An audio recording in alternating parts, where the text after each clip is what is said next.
দেখুন বাংলাদেশ আজ কোথায় গিয়ে দাঁড়িয়েছে। বাংলাদেশের আইন কানুন এগুলোর অবস্থা খুবই খারাপ, খুবই জঘন্য। একটি আমার এই কলিজার ভাইটি একটি চুরি করা মোটরসাইকেল ক্রয় করেছে। সেক্ষেত্রে মোটরসাইকেলটি চুরি করা সেটাও সে জানতো না। এর ফলে যার মোটরসাইকেল চুরি হয়েছে সে একটি মামলা দায়ের করেছে। সেক্ষেত্রে আইন তাকে গ্রেপ্তার করে তার ব্যাকগ্রাউন্ড চেক করে তার কোনো অপরাধ আছে কিনা এটা চেক করে তাকে সাজা দেওয়া হওয়া উচিত। এবং তার যদি কোনো অপরাধ না থাকে তাহলে তাকে বেকসুর খালাস দেওয়া উচিত, তাকে মুক্তি দেওয়া উচিত। এক্ষেত্রে আইন কি করেছে, মামলাটি ঢুকিয়ে দিয়েছে অন্য জায়গায়।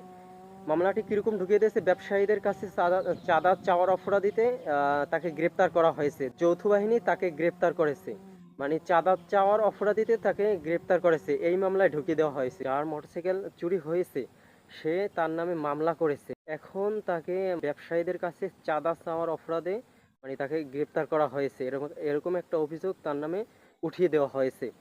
যাই হোক, এটার বিরুদ্ধে কথা বলতে চাই এবং এর বিরুদ্ধে দাঁড়াতে চাই। খুবই ভালো আমার কলিজার ভাই, অনেক বড় শ্রদ্ধেয় বড় ভাই আমার। এর একটা সুষ্ঠু বিচার চাই, তাকে বেকসুর খালাস দেওয়া হোক, এটা আমরা চাই। সে খুবই নরম ধরম একটি মানুষ, খুবই ভালো মনের মানুষ, খুবই ভালো মানুষ। তার ব্যাকগ্রাউন্ড যাচাই করে এবং তার অপরাধ কি এটা যাচাই করে যাচাই বাছাই করে এই মিথ্যা মামলা থেকে তারে মুক্তি দেওয়া হোক। এটা আমাদের দাবি, এটা আমাদের দাবি, তাকে মুক্তি দেওয়া হোক।